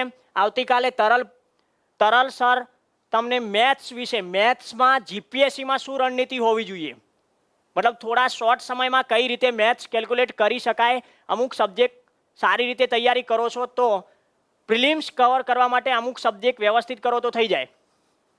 ઓકે, તો મેથ્સ માટે સ્પેશિયલ તરલ સર આવતીકાલે 26 તારીખે 8:30 વાગે યુટ્યુબ પર ખાસ જોવાનું ચૂકશો નહીં. એના પછી રણવિજય સર બંધારણની રણનીતિ બતાવશે કે બંધારણમાં જીપીએસસીમાં કઈ રીતે આપણે બંધારણ તૈયાર કરવાનું છે એના વિશે આવતીકાલે પરમ દિવસે 27 નવેમ્બરના 8:30 વાગે કન્ટિન્યુ રહેશે. એના પછી ફરીવાર પરીક્ષામાં ભારતના ઇતિહાસ પણ રણવિજય સર તમને 28 નવેમ્બર 8:30 વાગે યુટ્યુબ પર લાઈવ આવશે. આપણા ભારતના ઇતિહાસમાં કઈ રીતે માર્ક મેળવી શકાય અને ખાસ કરીને જીપીએસસીમાં ઇતિહાસ કઈ રીતે કરવું એના વિશેની માહિતી આપશે. એના પછી વૈશાલી મેમ તમને 29 નવેમ્બરના રોજ જિયોગ્રાફી, ખાસ જે કહી શકાય ભૌતિક અને સામાન્ય રીતે જે specially geography GPSC related ma'am કરાવશે તમને 8:30 યુટ્યુબ પર છે. પણ એ કઈ તારીખે છે? 29 તારીખે. એના પછી અર્પણ સર તમને ઇકોનોમિક સ્પેશિયલ પરીક્ષામાં જીપીએસસી માટે કઈ રીતે મેળવી શકાય એના વિશે ચર્ચા કરાવશે. કે ચોક્કસ અક્ષયભાઈ લેબોરેટરી આસિસ્ટન્ટ ધોરણ 12 પર છે અને તમે 12નું ખાસ કરીને જીવ વિજ્ઞાન અને જે ખાસ કરીને લેબ ટેકનિશિયન રિલેટેડ હોય એવું મટીરિયલ્સ વાંચો.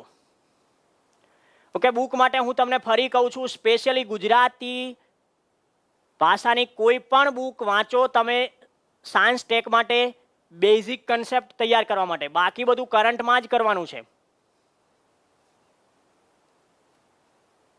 ઓકે, તો અહીંયા સુધી રાખું છું. આ સાયન્સના જે બધા ટોપિક છે એનો આપણે આપણા કોર્સમાં બધું ડિટેલ પૂર્વક અહીંયા ભણવાનું છે. ઓકે, તો અહીંયા સુધી રાખીએ છીએ મિત્રો.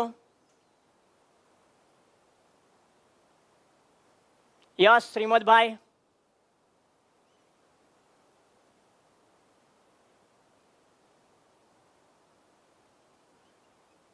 ચોક્કસ મિત્રો. કે તો અહીંયા રાખીએ છીએ અત્યારે.